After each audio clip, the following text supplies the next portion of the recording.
Veteran followed his dog to the ruins of a church, and a secret no one imagined was revealed. You're about to witness an incredible story that will touch your heart and restore your faith in humanity. If you enjoy emotional, real-life stories that make a difference, make sure to hit that like button, subscribe to our channel, and turn on notifications so you never miss another amazing story like this one. Now, let's begin. The November rain fell steadily over the small town of Riverside, Pennsylvania, turning the cracked sidewalks into mirrors that reflected the gray sky above. Marcus Sullivan stood at his kitchen window, watching droplets race down the glass, his calloused hands wrapped around a mug of coffee that had long gone cold. The two-bedroom rental house felt too quiet, too empty, despite the presence of the one companion who had stayed with him through everything. At his feet, a German shepherd named Duke sat with perfect posture, amber eyes fixed on Marcus with an intensity that seemed almost human. The dog was 7 years old, a military working dog who had served 3 tours in Afghanistan alongside Marcus before they both retired from active duty. Duke's dark coat was flecked with grey around the muzzle, and a scar ran along his left shoulder, a memento from the same IED explosion that had left Marcus with a titanium rod in his leg and nightmares that refused to fade. Marcus was 42, though some days he felt twice that age. His dark hair was cut military short, streaked with silver at the temples, and his face bore the weathered lines of someone who had seen too much too young. He had returned to his hometown 3 years ago, hoping that familiar streets and old memories might offer some kind of peace. Instead, he found himself living in a kind of limbo, working part-time at the hardware store on Main Street, keeping to himself, existing rather than living. The town of Riverside had seen better days.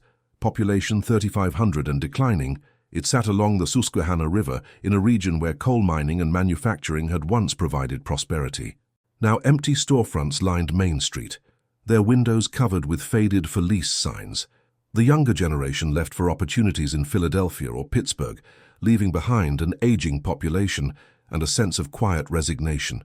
Marcus had grown up here, had spent his childhood fishing in the river and riding his bike through streets that felt safer then, more alive. His parents had both passed while he was deployed, his father from a heart attack and his mother from cancer 6 months later. His younger sister lived in Ohio now with her own family, and they spoke maybe twice a year, awkward conversations that reminded both of them how much distance had grown between them over time. The rental house Marcus occupied had once belonged to his high school English teacher, Mrs. Henderson, who had moved to a nursing home the year before.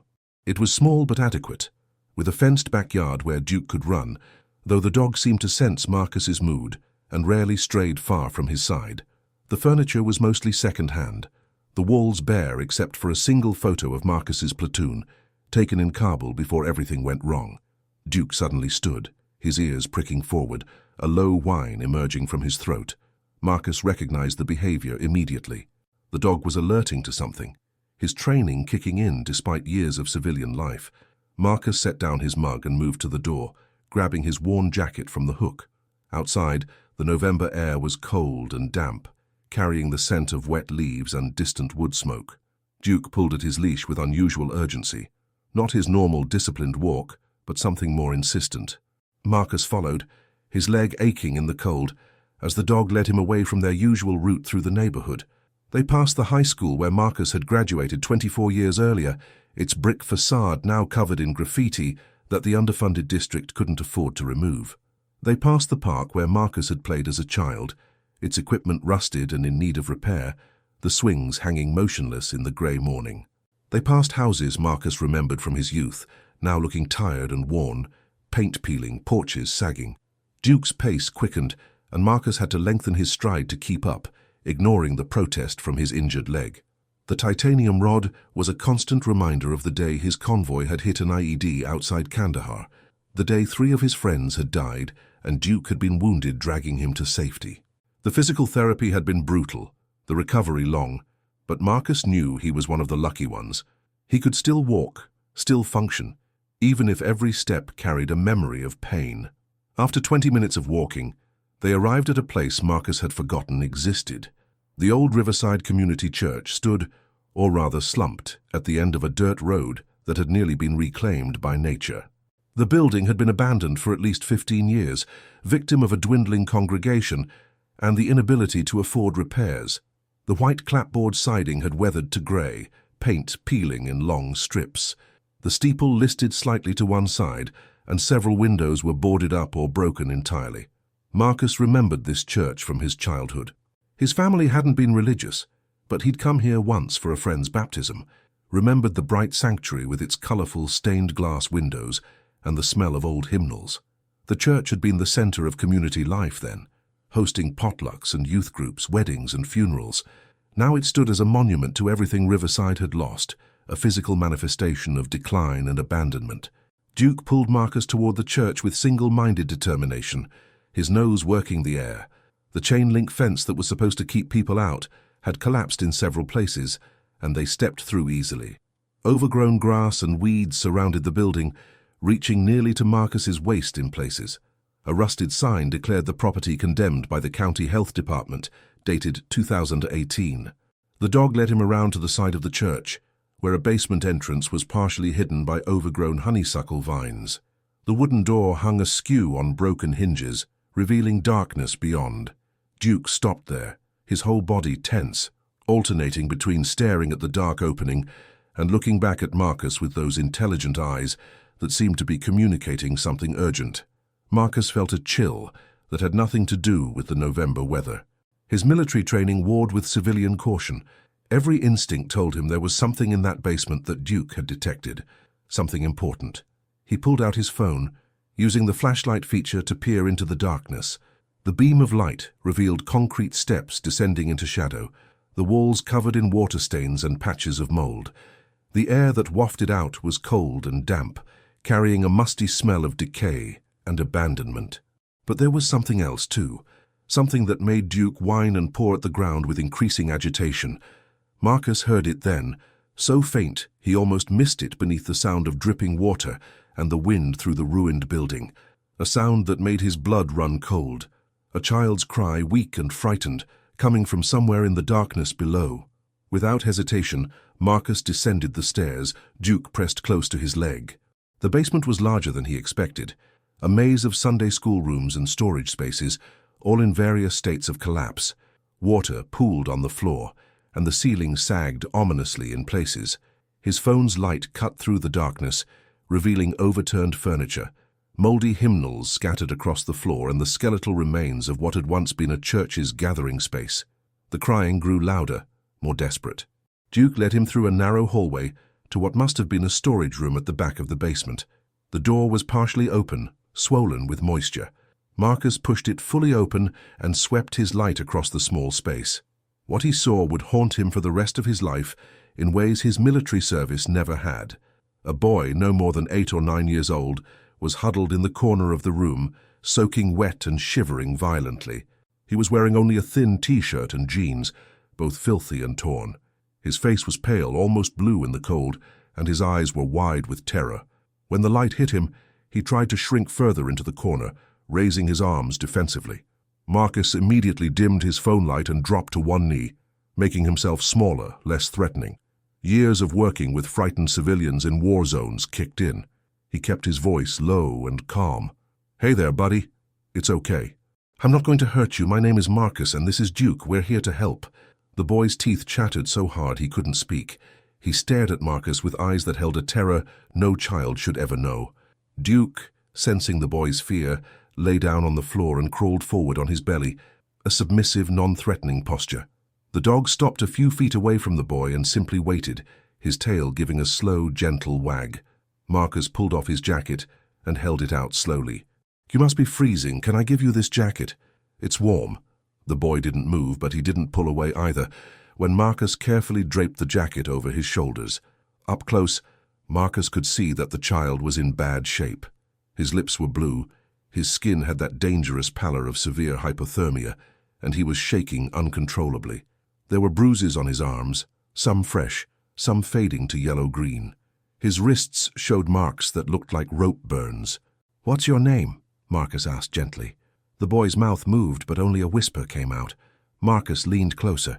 Ethan," the boy managed through chattering teeth. "Ethan, that's a good name. How long have you been down here, Ethan?" I don't know. Days. Cold. So cold. Thirsty. Marcus's mind raced. This child needed immediate medical attention. He needed warmth, food, water, and safety. But Marcus also recognized the signs of abuse in those bruises, the terror in those eyes, the rope burns on the wrists. This wasn't a kid who had wandered off and gotten lost. This was something darker, something deliberate. "Ethan, I'm going to pick you up and carry you out of here, okay? We need to get you warm and safe. Duke will come with us. He's a good dog. He won't hurt you." The boy nodded weakly, and Marcus carefully scooped him up, shocked at how light he was, how fragile. The child weighed almost nothing, his small body trembling violently against Marcus's chest. Marcus wrapped his jacket more securely around the small body and headed back through the basement, Duke leading the way. As they emerged into the grey daylight, Marcus could feel how badly the boy was shaking, could hear the shallow, rapid breathing that indicated severe stress and hypothermia. Ethan's eyes were starting to close, a dangerous sign. Marcus quickened his pace, heading back toward town, toward help. He pulled out his phone with his free hand and dialed 911. 911, what's your emergency? This is Marcus Sullivan. I'm at the old Riverside Community Church on Cemetery Road. I found a child. A boy named Ethan, probably 8 or 9 years old. He's been trapped in the basement for days. He's suffering from severe hypothermia and shows signs of physical abuse. We need an ambulance immediately, and police. The dispatcher's voice became urgent. "Sir, please stay on the line. Units are being dispatched now. Can you tell me the child's condition?" "He's conscious but barely. Shaking violently, lips are blue, skin is cold to the touch. He's severely dehydrated and possibly suffering from exposure for an extended period. There are bruises on his arms and what look like rope burns on his wrists. Help is on the way, sir. Stay with the child and try to keep him warm. Do not give him anything to eat or drink yet. What's your location now?" "I'm carrying him back toward town. We're about half a mile from Main Street, heading north on Cemetery Road. An ambulance and police units are approximately 3 minutes out. Can you tell me your name again and how you found this child?" "Marcus Sullivan. I'm a local resident. My dog alerted to something at the abandoned church. We went to investigate and found the boy in the basement." Within minutes, Marcus heard the sirens. A police cruiser appeared first, followed closely by an ambulance. Officer Sarah Chen, someone Marcus recognized from the grocery store, jumped out of her vehicle, her hand instinctively moving to her weapon before she saw Marcus holding the small, shivering child. "Marcus, what happened?" "My dog led me to the old church. Found this boy, Ethan, in the basement. He's been there for days." The paramedics rushed forward with a thermal blanket and a stretcher. They worked quickly, professionally, wrapping Ethan in layers of warmth, checking his vital signs, starting an IV line. Marcus stepped back, letting them work, but he kept his eyes on the boy. Ethan's gaze never left Marcus, as if he was the only anchor in a world that had become terrifying and cruel. "Core temperature is 89 degrees, one paramedic called out. "Severe hypothermia. Pulse is weak and rapid. Blood pressure is low. We need to get him to the hospital now." "Sir, we need to ask you some questions," Officer Chen said, pulling out a notepad. "You said your dog led you there." Marcus explained everything while watching the paramedics load Ethan into the ambulance. Duke sat beside him, still alert, as if his job wasn't finished. More police cars arrived, and Marcus recognized Sheriff Tom Bradshaw, a man in his late 50s with a weathered face and eyes that had seen most of what small-town crime had to offer. "Marcus," the sheriff nodded, "hell of a thing you've done here. We're going to need a full statement, but first show us exactly where you found the boy." Marcus led them back to the church, Duke at his side. As they descended into the basement, the sheriff's expression grew darker with each step. Crime scene techs began documenting everything, photographing the small storage room where Ethan had been found, collecting evidence. "No food, no water, no heat," one of the techs muttered. "Kid's lucky to be alive." Sheriff Bradshaw turned to Marcus. "You said the boy told you his name was Ethan." "That's right." The sheriff exchanged a glance with Officer Chen. "There's an Amber Alert out for a boy named Ethan Mitchell. Went missing from Harrisburg 5 days ago. Parents reported him taken from their backyard while they were having a family gathering. If this is the same kid, we might have just cracked a major case." The implications settled over Marcus like a heavy weight. Someone had taken this child, brought him here to this isolated location, and left him in this cold, dark basement to suffer and possibly die. The cruelty of it was almost incomprehensible. "Why here?" Marcus asked. "Why this church?" "That's what we need to find out," the sheriff replied. "This building's been condemned for years. Nobody comes out here. The road is barely passable. It's the perfect place to hide someone if you wanted them to disappear." He paused, looking at Marcus with new respect. "If your dog hadn't alerted you, if you hadn't followed him out here and had the guts to go into that basement, that boy would have died. Medical examiner says probably within another 24 hours, given the temperature and his condition." The words hung in the cold basement air. Marcus felt Duke press against his leg, and he reached down to scratch behind the dog's ears. Duke had saved lives before in Afghanistan, sniffing out IEDs and hidden enemies. But this was different. This was a child, an innocent, and Duke had found him when nobody else even knew to look. Over the next few hours, Marcus gave his statement multiple times to different officers and detectives who arrived from the state police. The old church became a hive of activity, crime scene tape cordoning off the entire area, investigators combing through every inch of the building and grounds. News vans appeared, drawn by the police scanner reports of a missing child found alive. A state police detective, a woman in her 40s with sharp eyes and a no-nonsense demeanor, interviewed Marcus in detail. Her name was Detective Linda Morrison, and she had a reputation for thoroughness. "Walk me through it again, Mr. Sullivan," she said, her pen poised over her notepad. "What time did your dog first alert?" "Around 8:30 this morning. We usually go for a walk around that time, but Duke was insistent on a different route. He's a trained military working dog, served with me in Afghanistan. When he alerts like that, I've learned to trust it. And you didn't hesitate to enter the basement, even though the building is condemned." I heard the child crying. At that point, the condition of the building didn't matter. Detective Morrison studied him for a moment. "You have military experience, combat, 3 tours in Afghanistan, infantry, and K9 handler." She nodded, as if that explained something. "That training probably saved this boy's life. Most civilians would have called 911 and waited outside. You went in, secured the victim, and extracted him. That's soldier thinking." Marcus didn't know how to respond to that, so he said nothing. The detective continued. "We've contacted the Mitchell family in Harrisburg. They've confirmed from the description that this is their son, Ethan. They're on their way here now, though we're redirecting them to Williamsport Medical Center where the boy is being treated. They want to meet you." "That's not necessary," Marcus said quickly. "Maybe not, but it's happening. These people have been through hell for 5 days, thinking their child was dead or suffering. You gave him back to them. They need to thank you, Mr. Sullivan. Let them have that." Marcus tried to slip away as the investigation continued, uncomfortable with the attention, but reporters spotted him. Cameras turned in his direction, microphones thrust forward. "Mr. Sullivan, how did you find the boy? Is it true your dog led you to the church? Do you feel like a hero? How did you know to look in the basement?" Marcus shook his head, pulling Duke closer. "I'm not a hero. Duke is. He's the one who knew something was wrong. I just followed him and did what anyone would do." "But not everyone would go into a condemned building alone," a reporter pressed. "What made you take that risk?" "I heard a child crying. There wasn't time to wait." He pushed through the crowd, heading back toward his rental house, needing the quiet, the space to process what had happened. But as he walked through the streets of Riverside, people came out of their houses, their stores, calling out to him. News traveled fast in a small town, faster than he would have thought possible. Mrs. Patterson, who ran the diner on Main Street, grabbed his arm as he passed. Her eyes were wet with tears. "Marcus, is it true? You found that missing boy from Harrisburg?" "Yes, ma'am." Tears spilled down her cheeks.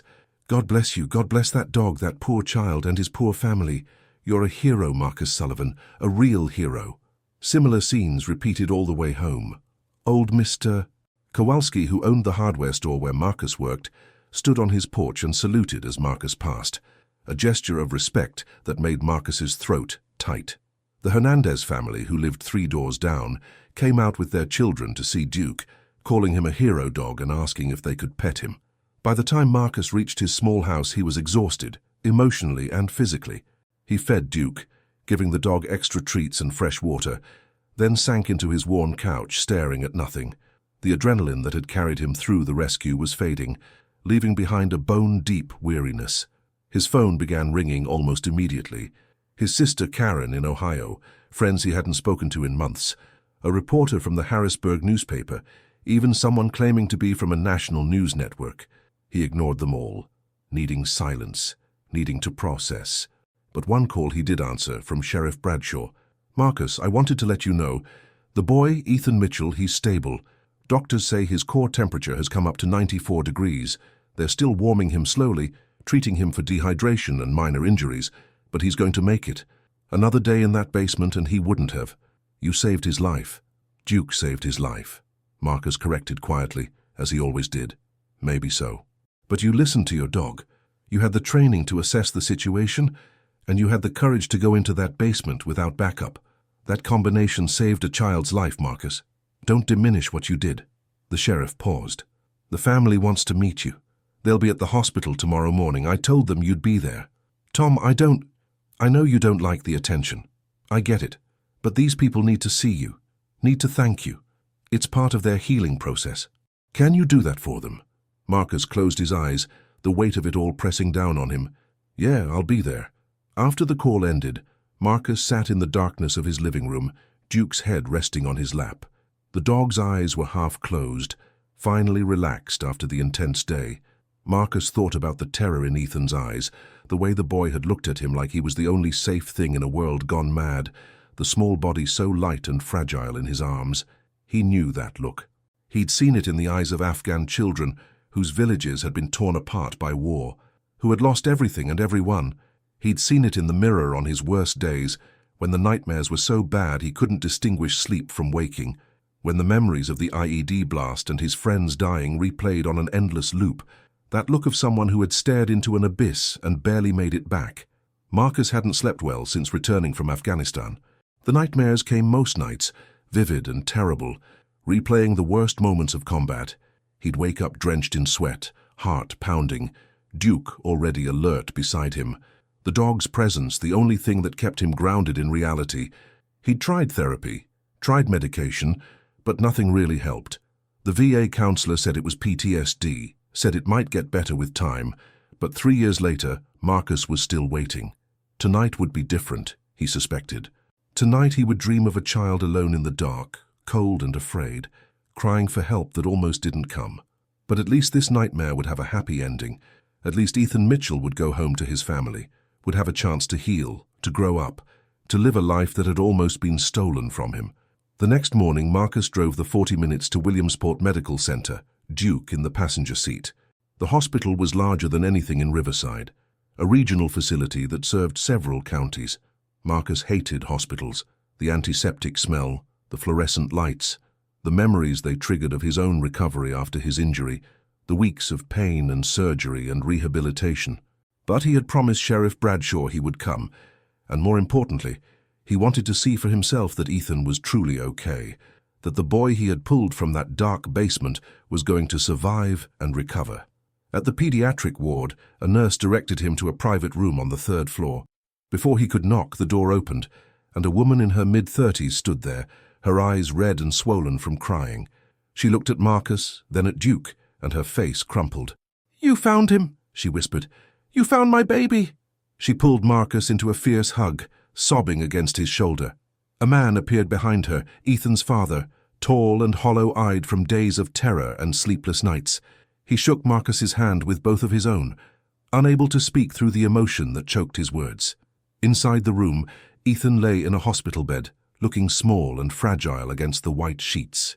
He was connected to monitors and an IV, but his color was better than it had been in the basement, and when he saw Marcus and Duke, his face lit up with a smile that transformed him from a terrified victim into just a kid. "Duke," he called out, his voice stronger than it had been the day before. Marcus led Duke to the bedside, and the dog gently placed his head on the bed, allowing Ethan to pet him. The boy's small hands buried themselves in Duke's fur, and for the first time since Marcus had found him, Ethan looked truly at peace, the terror fading from his eyes. Ethan's mother, Jennifer Mitchell, composed herself enough to speak. She was a slim woman with dark hair pulled back in a messy ponytail, wearing clothes that looked like they'd been slept in. "The doctors say he's going to be okay.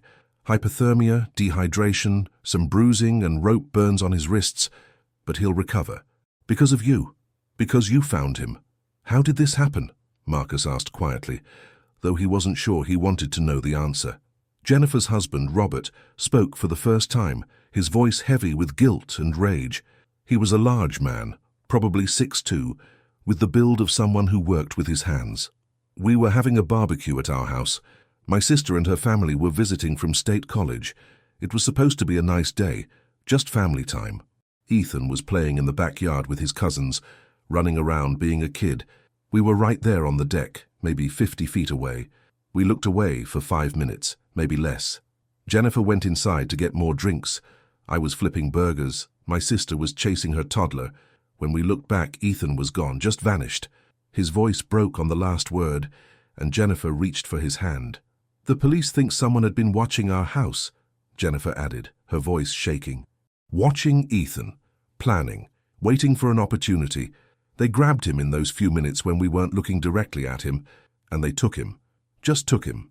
We've been going out of our minds, imagining the worst, thinking we'd never see him again, thinking of all the horrible things that could be happening to him." Marcus glanced at Ethan, who was still focused on Duke, seemingly oblivious to the adult conversation. The boy looked thin, too thin, his cheekbones more prominent than they should be on a child's face. "Has he said anything about who took him? What happened?" Robert shook his head. "He's only been awake and coherent for a few hours, and the doctors said not to push him, to let him talk when he's ready. But he mentioned a man with a grey truck, said the man told him he was taking him somewhere fun, that his parents had sent him. That's all we know right now. The police are being careful with him, not wanting to traumatize him further with intensive questioning." Sheriff Bradshaw appeared in the doorway, accompanied by Detective Morrison. The sheriff looked grave, his weathered face showing the strain of the past 24 hours. "Mr. and Mrs. Mitchell, Marcus, we need to talk about what we've found at the church." They stepped out into the hallway, leaving Ethan with a nurse and Duke. The sheriff kept his voice low, ensuring that passing hospital staff couldn't overhear. "We've processed the entire building and grounds. We found evidence that suggests the church has been used as a hiding place before. Not recently, but within the past few years. We found items, children's items, that don't match anything Ethan had with him." Detective Morrison continued, her sharp eyes moving between the Mitchells and Marcus. "We found 2 backpacks, both child-sized, hidden in a different storage room. One had a girl's name embroidered on it, Emily, and the other belonged to a boy named Jacob. Both bags contained clothes, a few toys. We're cross-referencing with other missing children cases in Pennsylvania and neighboring states." Marcus felt sick. "You think there have been others?" "We don't know yet," the detective replied carefully, "but we're investigating every possibility. The items we found match descriptions from 2 missing children cases, one from 3 years ago and one from 5 years ago. Both children were taken from locations within a 100-mile radius of here.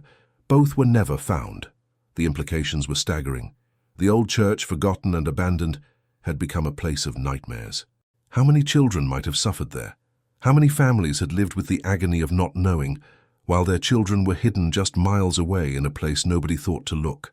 Robert Mitchell's face had gone pale.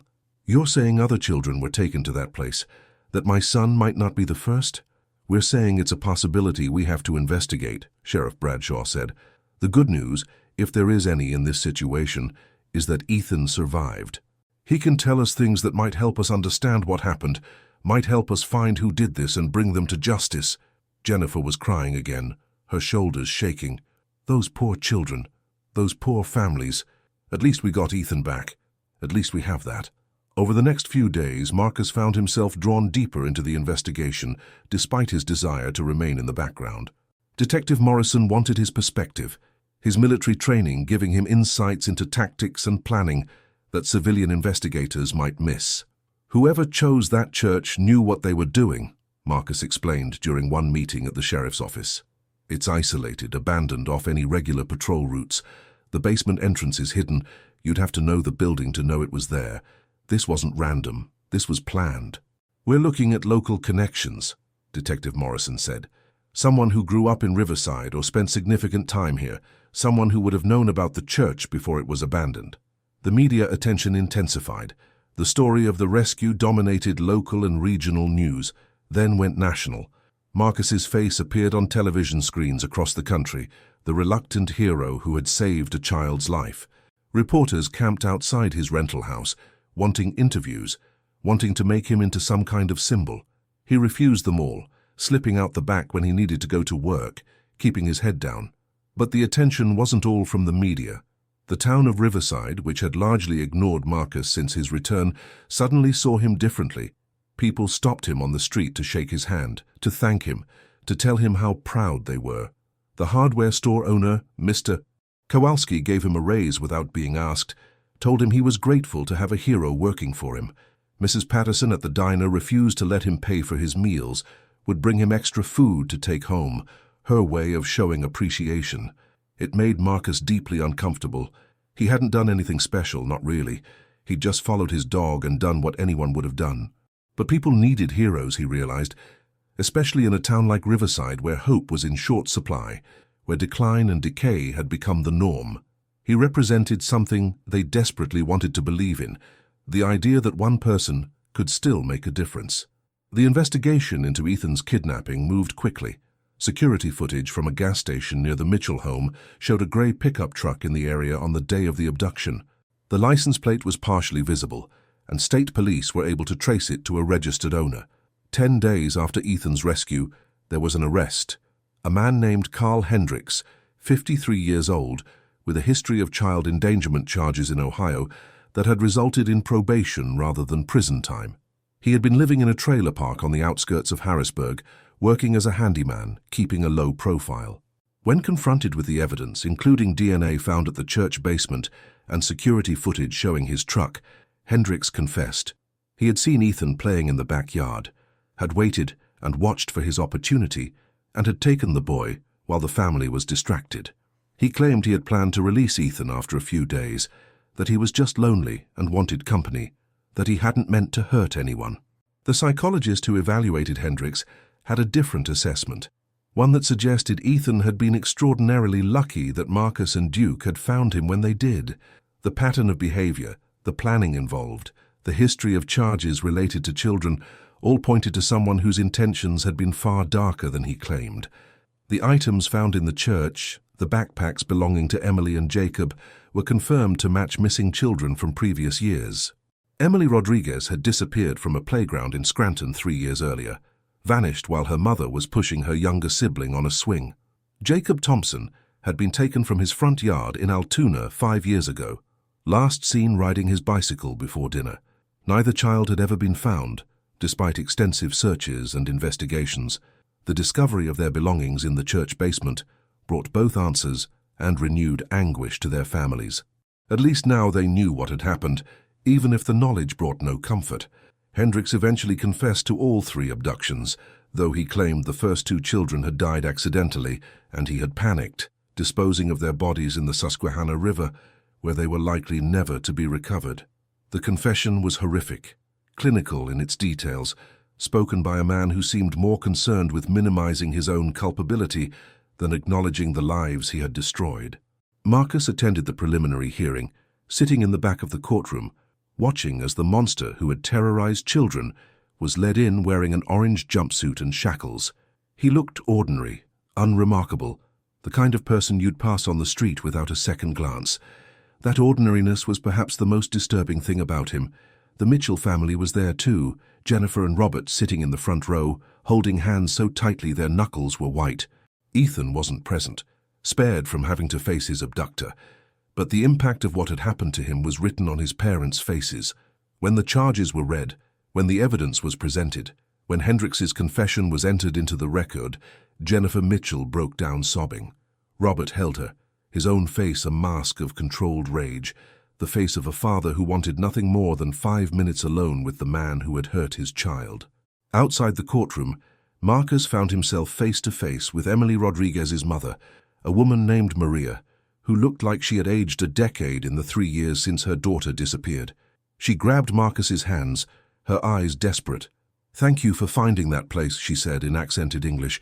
"Thank you for making him tell what happened to my Emily. I know she's gone. I know I'll never hold her again, but at least now I know. At least now I can stop imagining that she's out there somewhere, suffering, waiting for me to find her. At least now I can grieve properly." Marcus didn't know what to say to that. There were no words adequate to the situation, no comfort he could offer that wouldn't sound hollow and meaningless. So he simply held Maria Rodriguez's hands and let her cry, offering the only thing he could, his presence and his witness to her pain. Marcus visited Ethan 3 more times in the hospital before the boy was released. Each time, Ethan's face would light up when he saw Duke, and gradually the terror began to fade from his eyes, replaced by something that looked like healing. On the last visit, Ethan's parents pulled Marcus aside while a child life specialist worked with Ethan, using play therapy to help him process his trauma. "We can never repay you for what you've done," Jennifer said. Her eyes were clearer now, less red, though the shadows beneath them suggested sleep was still elusive. "But we want you to know that Ethan talks about you and Duke constantly. You gave us our son back. You gave him his life back." Robert added, "The therapist says Ethan is doing better than expected. She thinks it's because his rescue was positive, because he has you and Duke to focus on rather than just the trauma. He remembers being scared, but he also remembers being saved. That balance is helping him heal. If there's ever anything we can do for you," Jennifer continued, "anything at all, you just have to ask. We mean that, Marcus. Anything." Marcus shook his head, uncomfortable with the gratitude, the sense of debt. "Just take care of him.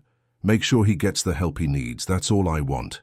But as he drove back to Riverside that evening, Duke sleeping in the passenger seat, Marcus realized that something had shifted inside him. For 3 years he had been drifting, going through the motions of life without really living, haunted by memories of war and loss, unable to find meaning or purpose in civilian existence. Finding Ethan had reminded him of something he had forgotten, that he still had value, that his training, his instincts, his willingness to act when others might have hesitated, these things still mattered. That he could still make a difference, still save lives, still contribute something meaningful to the world. The nightmares still came. The memories of war still haunted him. The pain in his leg still flared up on cold mornings. But they no longer defined his entire existence. He had been reminded that he was more than his trauma, more than his wounds, more than a broken soldier trying to survive in a world that had moved on without him. Duke had led him to that church, but Marcus had made the choice to follow, to trust his companion's instincts, to descend into that dark basement despite the danger, to save a life that desperately needed saving. That choice, that moment, had changed everything. A month after finding Ethan, Marcus received a letter in the mail. The return address was Harrisburg, and inside was a photo of Ethan, smiling, healthy, standing in his backyard, with his arms around a golden retriever puppy. The boy looked transformed, the haunted look gone from his eyes, replaced by the bright, uncomplicated joy of a child who had been given back his childhood.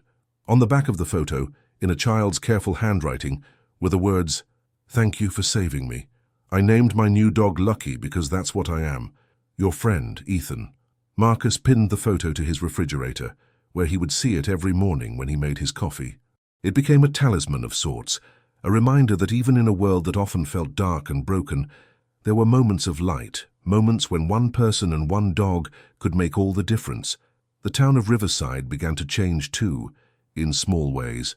The story of the rescue had put the town on the map in a way nothing had for decades, but more than that, it had reminded people that their community still had value, still had life in it, still had the capacity for heroism and goodness. A group of citizens, led by Mrs. Patterson from the diner and Mr. Kowalski from the hardware store, started a fundraising campaign to restore the old church, not for religious services, but as a community center, a place that could transform from a site of suffering into something hopeful and positive.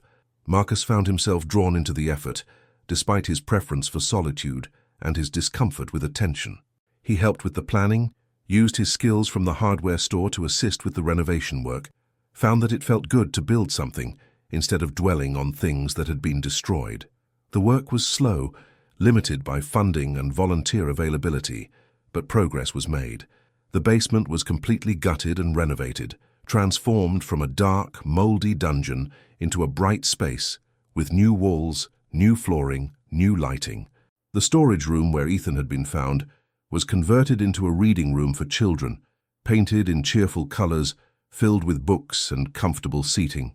Sheriff Bradshaw stopped by the church site one Saturday afternoon in late December, watching Marcus and a team of volunteers working on replacing the old windows with new energy-efficient ones. The sheriff stood there for a moment, hands in his pockets, before approaching Marcus during a break. "You know, Marcus, we could use someone like you on the force, Someone with your training, your instincts, your ability to stay calm under pressure. We've got an opening for a deputy. Has been open for 8 months, but we haven't found the right person. I think you might be that person." Marcus paused in his work, wiping sweat from his forehead despite the cold December air. "I'm not sure I'm cut out for that anymore, Tom. I left that life behind when I left the military." "Maybe," the sheriff acknowledged.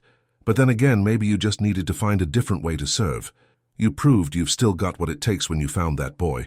Hell, you've proven it several times since then, helping people, being aware of what's happening in this town in a way most civilians aren't.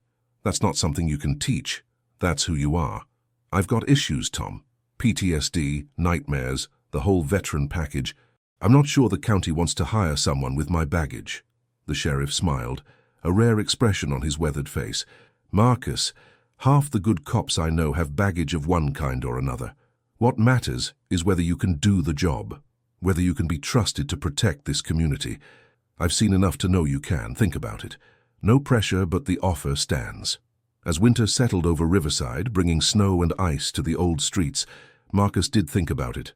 He thought about what he wanted from life, about whether he was content to simply exist in the margins, working part-time at the hardware store and keeping to himself, or if he was ready to step back into a role where he could make a difference on a regular basis.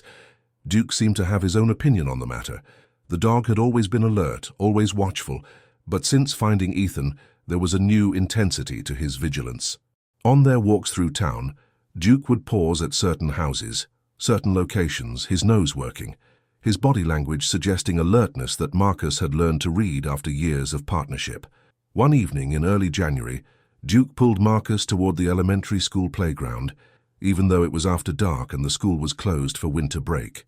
Marcus followed, trusting the dog's instincts as he always had.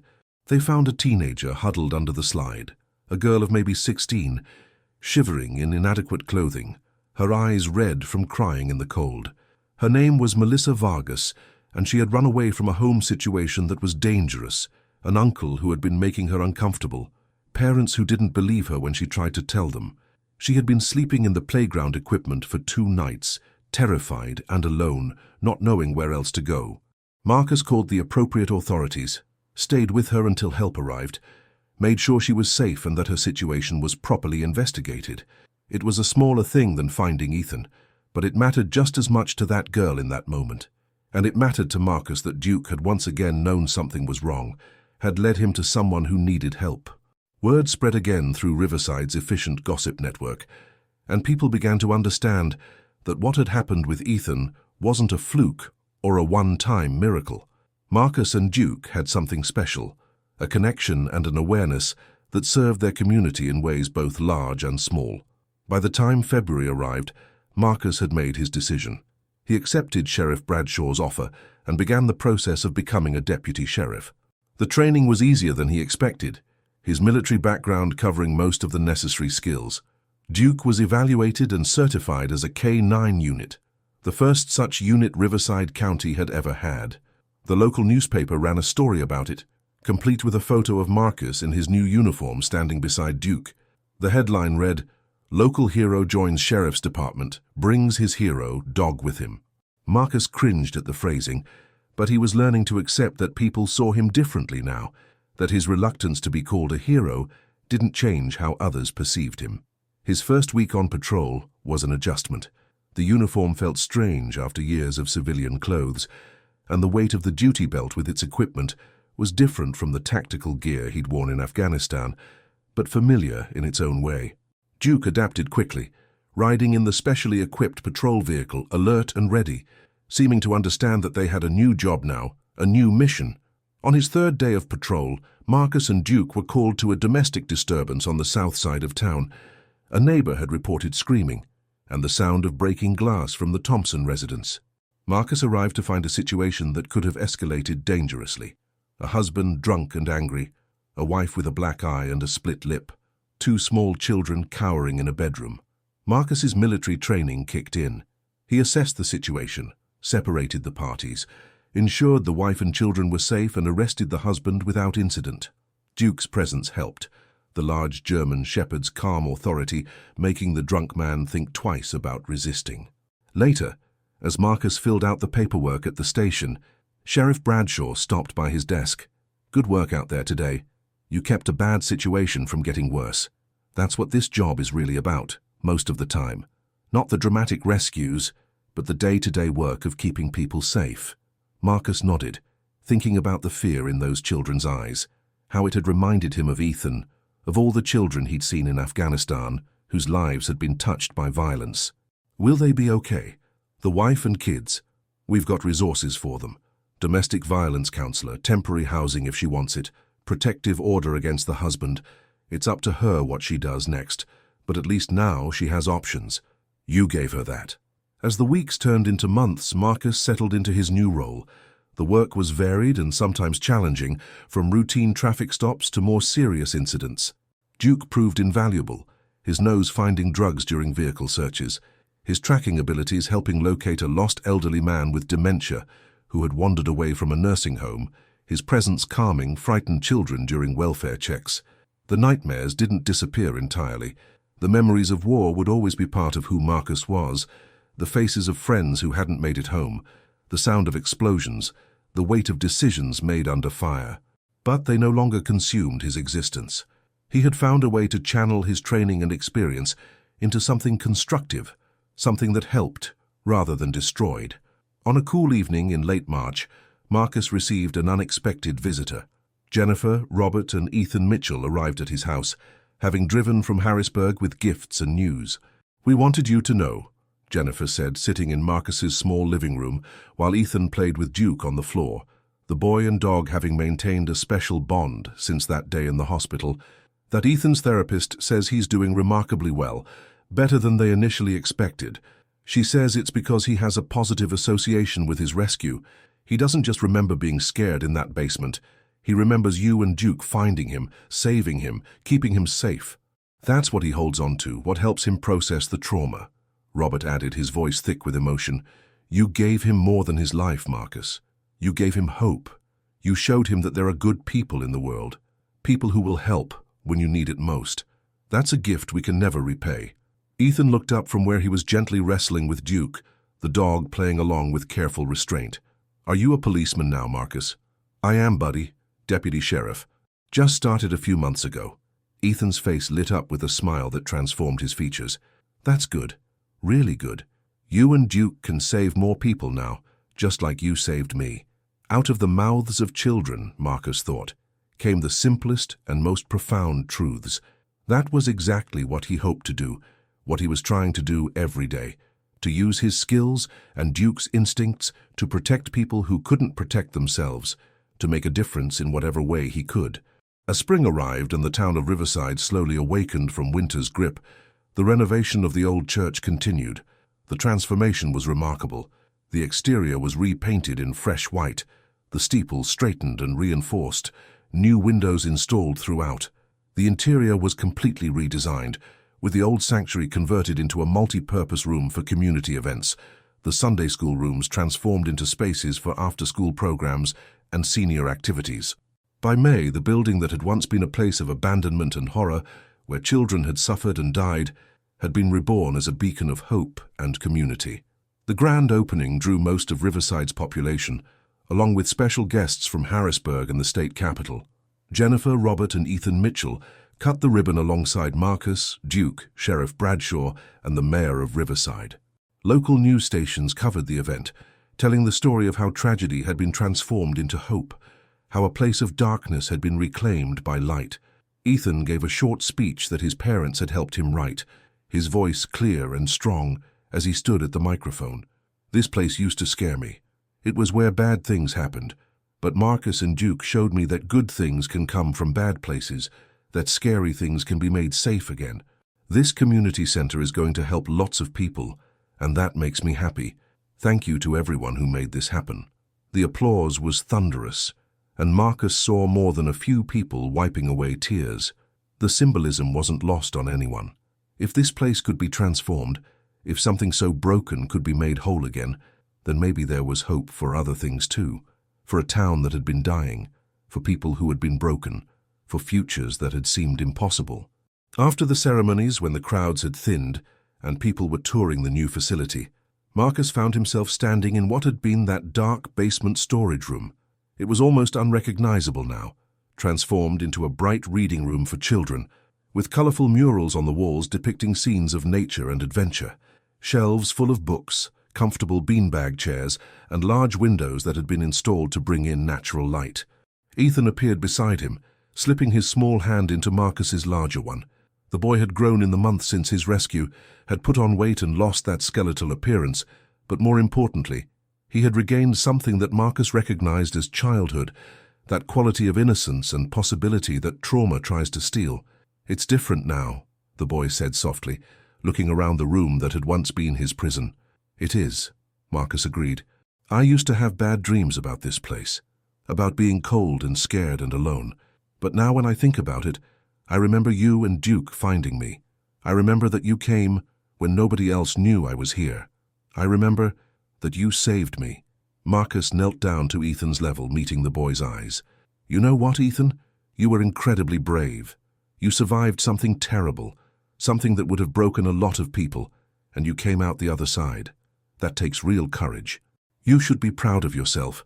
"My therapist says the same thing," Ethan replied, then smiled with that pure, uncomplicated expression that only children can manage. "But I think Duke was the bravest. He knew just where to find me, even when it was dark and scary." Duke, hearing his name, padded over and sat between them, his tail wagging slowly. Marcus scratched behind the dog's ears, marveling at the chain of events that had led them all to this moment. A routine walk on a rainy November day, a dog's insistence on following a scent, a decision to trust that instinct and investigate an abandoned building. Such small things, seemingly insignificant choices, but they had changed everything. Over the following months, Marcus would look back on that rainy day as a turning point, not just in Ethan's life, but in his own. The boy who had been lost and afraid had been found and saved. The families who had lived with uncertainty about their missing children finally had answers, even if those answers brought pain. A community that had been dying found a reason to hope again, and Marcus Sullivan, a broken veteran who had been drifting through life without purpose or direction, had found a way to serve again, to use his training and experience to protect rather than destroy, to save rather than take lives. He had discovered that healing wasn't about forgetting the past or erasing trauma, but about finding new meaning, new purpose, new ways to contribute. The case against Carl Hendricks went to trial in July. Marcus attended every day of the proceedings, sitting in the back of the courtroom bearing witness to the testimonies and evidence. The trial lasted 2 weeks, and the evidence was overwhelming. DNA, security footage, physical evidence from the church, and Hendricks' own confession all painted a picture of a predator who had terrorized children for years. The families of Emily Rodriguez and Jacob Thompson sat in the courtroom each day, their faces masks of grief and anger. They would never get their children back, would never get the closure of a proper burial or the chance to say goodbye. But at least they had justice, such as it was. The jury deliberated for less than 4 hours before returning a verdict of guilty on all charges. Hendricks was sentenced to life in prison without the possibility of parole, multiple life sentences to run consecutively. As he was led away in shackles, he showed no emotion, no remorse, nothing that suggested he understood the magnitude of the pain he had caused. Outside the courthouse, Maria Rodriguez found Marcus again. She had attended every day of the trial, this small woman with her grief written on her face, seeking some kind of answer that a courtroom could never really provide. "I still see her everywhere," Maria said quietly. "My Emily. I see her in other little girls, in photos, in my dreams. But at least now I know what happened. At least now that monster can't hurt anyone else. You did that, Marcus. You and your dog. You stopped him." Marcus didn't feel like he deserved the credit. He had simply followed Duke, had simply done what needed to be done. But he was learning that sometimes people needed to give their gratitude, needed to acknowledge the good that had come from tragedy, needed to believe that justice and goodness could still prevail. On the first anniversary of finding Ethan, the town held a small ceremony at the community center. They unveiled a plaque in the children's reading room, the space that had once been a dark cell of suffering. The plaque read, "Dedicated to all those who refuse to look away when others need help. May this place always be a beacon of hope and safety. In memory of Emily Rodriguez and Jacob Thompson. In celebration of Ethan Mitchell's rescue and recovery." Marcus stood uncomfortably in the crowd as speeches were made and thanks were given. He still didn't see himself as a hero, still felt he had simply done what anyone should have done. But when Ethan ran up and hugged him fiercely, when the boy whispered, "Thank you for not giving up on me," Marcus understood that it didn't matter how he saw himself. What mattered was that on a cold, rainy day in November, a dog had alerted to something wrong. A man had trusted that alert, and together they had pulled a child back from the edge of darkness. What mattered was that Ethan Mitchell was alive, was healing, was growing up with the chance to have a future that had almost been stolen from him. Duke seemed to understand the significance of the day.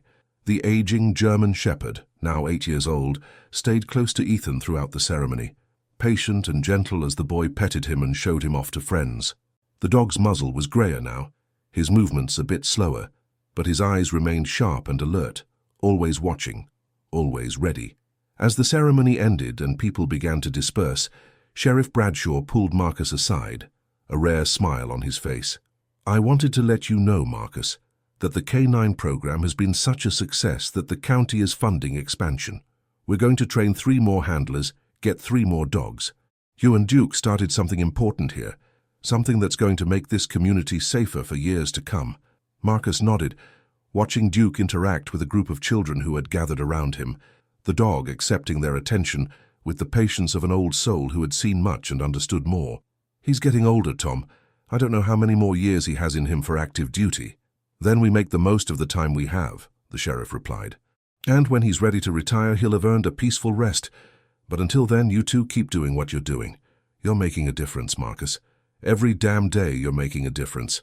That night, back in the small rental house that had started to feel like a real home, Marcus sat on his couch with Duke's head in his lap, stroking the dog's graying fur. He thought about all the paths his life could have taken, all the choices that had led him to this moment.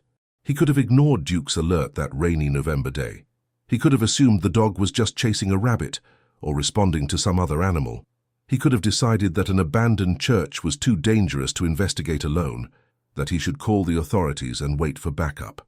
Any of those choices would have been reasonable, defensible, safe.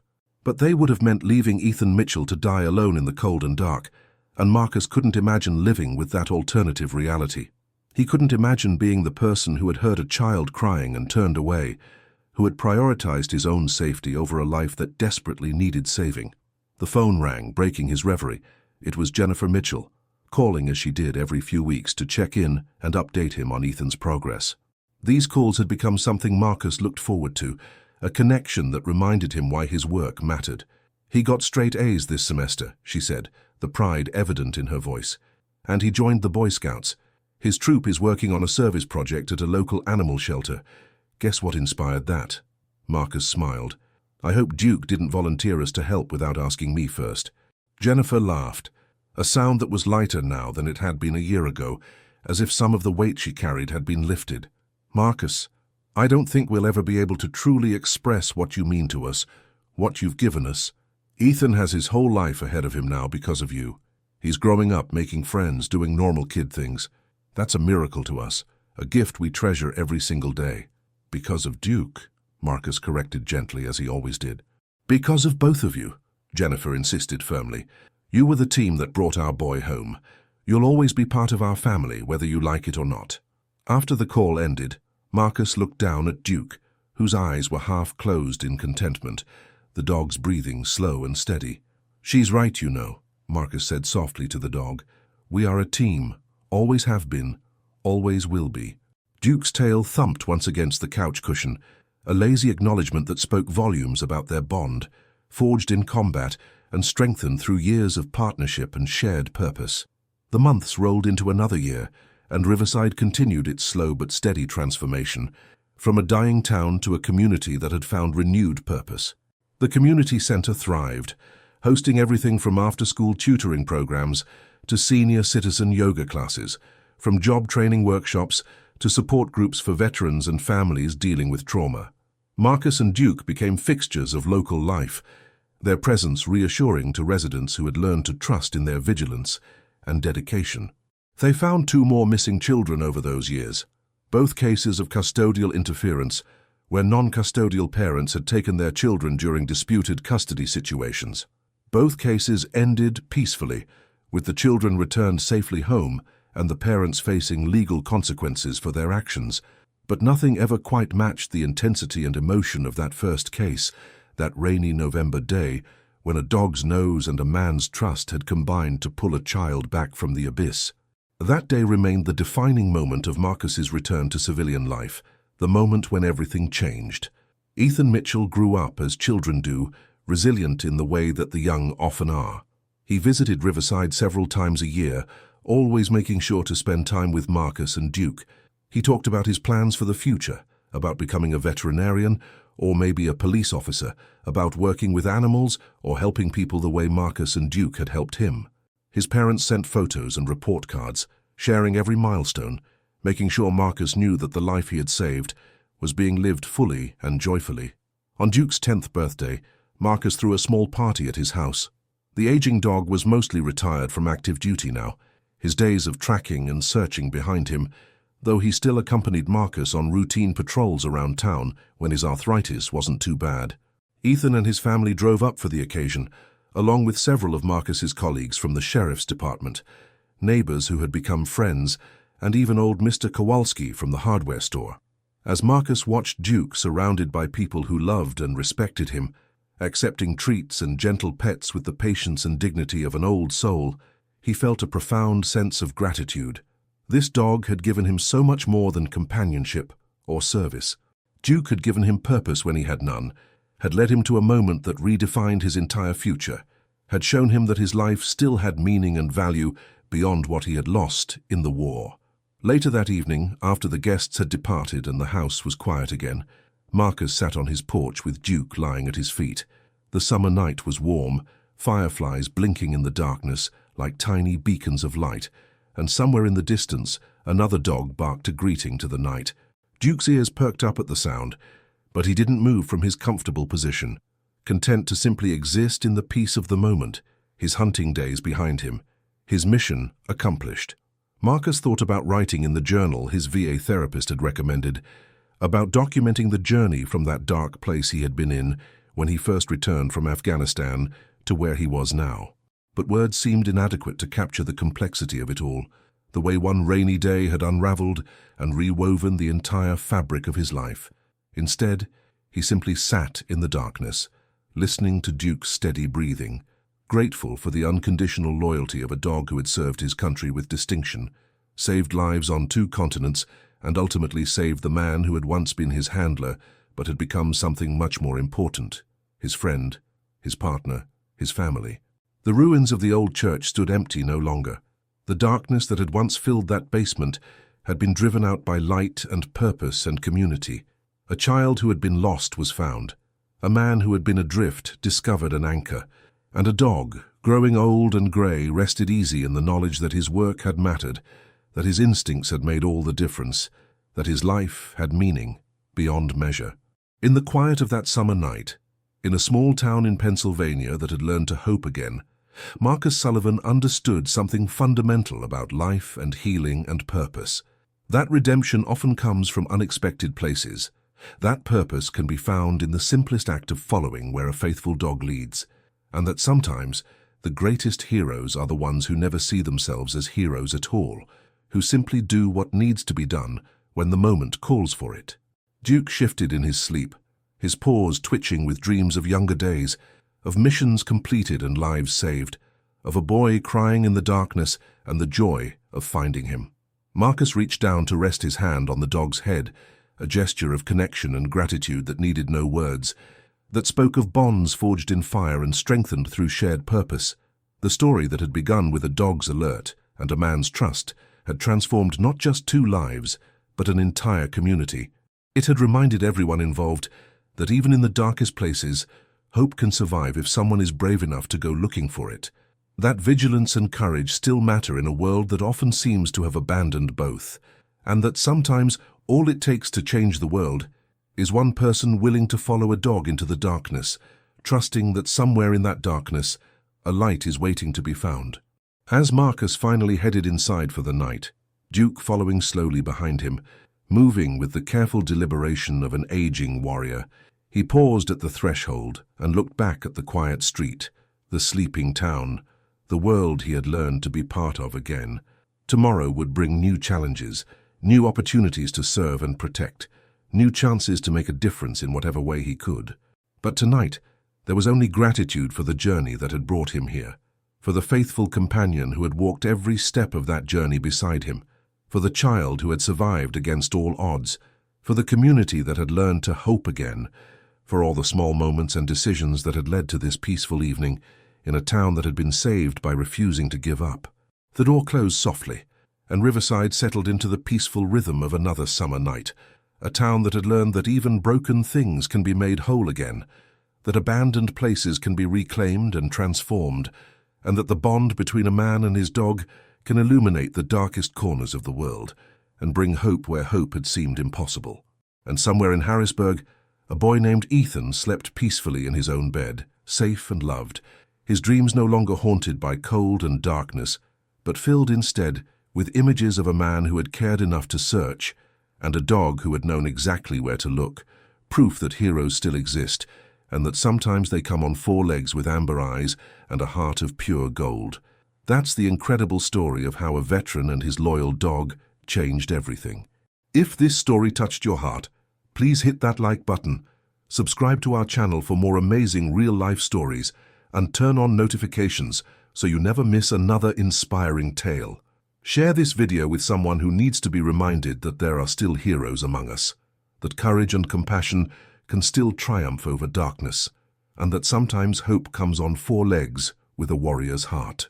Thank you for watching, and remember that in our darkest moments help might be closer than we think, waiting for us to simply have the courage to follow where love and loyalty lead.